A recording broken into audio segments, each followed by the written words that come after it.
Hello everybody from Plant Reviews UK. Today is the 10th of April and I am talking in this video about a tazetta daffodil called Isobel Salt, named after the salt family by the hybridizers Ron A. Scamp. I bought in this variety.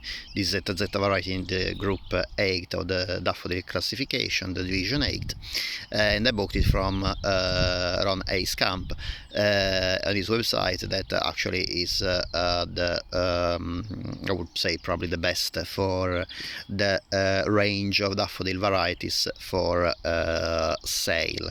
It was registered in 2013. However, on daffseek.org I couldn't find any information about the ancestry of this variety. This is supposed to be, again, according to daffseek.org, a very tall plant, over 67 centimeters tall, but actually in my pot it is just about 40 maximum centimeters, yeah, maximum 40 centimeters, and it might be because I cultivate this plant in a pot, so obviously didn't get as many nutrients as if I would have planted it in the ground.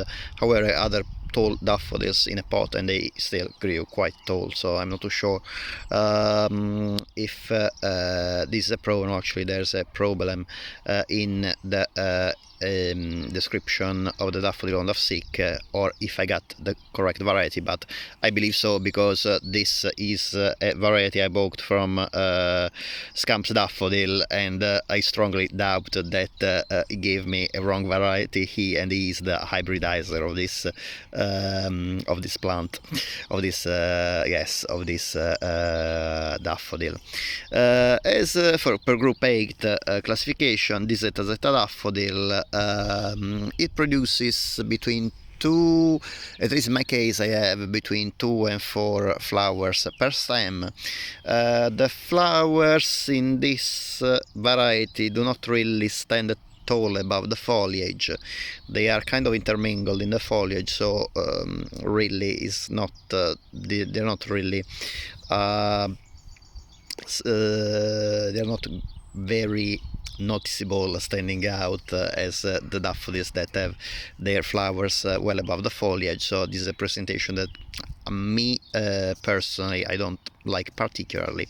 The flowers are nice. They have this kind of lemon yellow, like the yellow perianth when they age, because when they are just opening, you can see the corona is actually bright yellow, but kind of fade away age with the flower aging. The cap is yellow, of a much more intense yellow than the perianth, and I would say that the color of the cap really doesn't age. It's still bright yellow as it is when the flower opens. They're not flowers particularly big, but remember, this is actually a tazetta daffodil, so I would say for a tazetta this is actually a normally sized flower. They're about 3.5 centimeters across, maybe 4 centimeters across. The fragrance is not particularly outstanding. It is pleasant. It is kind of licorice and peppermint note.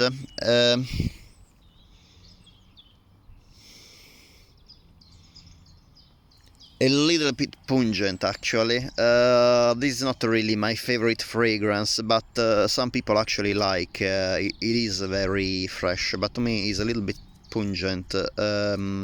Like other daffodils that are brewing this period, they have still this kind of licorice and peppermint fragrance, but they don't really. It is not so pungent. It's not a little bit disturbing to my nose as this daffodil, as the fragrance of this daffodil has. But again, please remember that fragrance sensitivity is very personal. So what might be a fragrance that I don't particularly like might be an incredible fragrance for another person. The shape of the flower is I would say it's very pretty. You can see the tepals actually have a different shape between tepals and sepals. You can actually see this one, that is a bit easier to check. You can see actually the perianth, as I said, is lemon yellow, and actually it is paler in the center than on the edges, and the tepals end in this pointy in this point, while the sepals, sorry, while the petals, the inner ones, don't have this pointy end, and are I would say rhomboidal in shape, while the sepals are very round. So this gives this daffodil a kind of double triangle appearance. You can see a double triangle made by the tepals pointing downwards, and another triangle made up by the petals pointing up, well, without points, as you can see, because it's round. The petals are round, unlike the pointy sepals.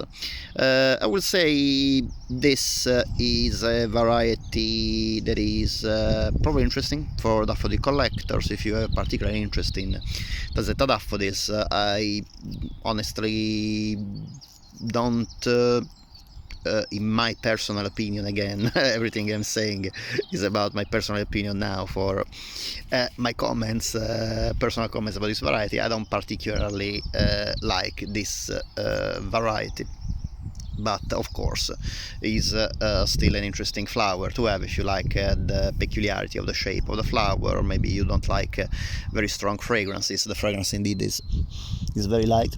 You have to put your nose close to the flower, but it is very fresh. What I find pungent as a fragrance might be heavenly for you instead. So of course the problem with the fragrant flowers is that really you never know for sure if you will like the scent of the flower until actually you experience it in real life, in person.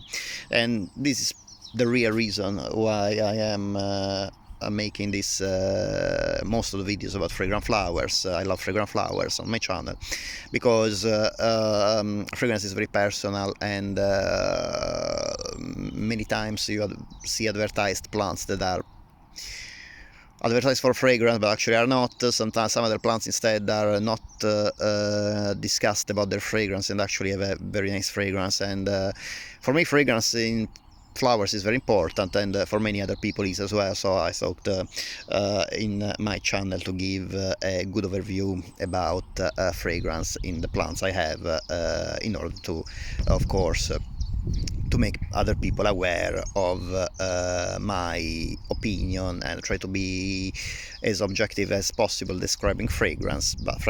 But again, it is something personal, so you can never be 100% sure until you get to know in person the plant. As usual, I hope that you enjoy the video. This daffodil for cultivation, just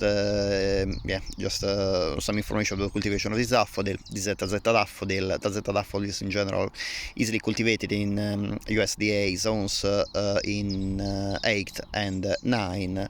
They might possibly be hardy in zone 7, but as far as I know, they are not hardy any lower than that.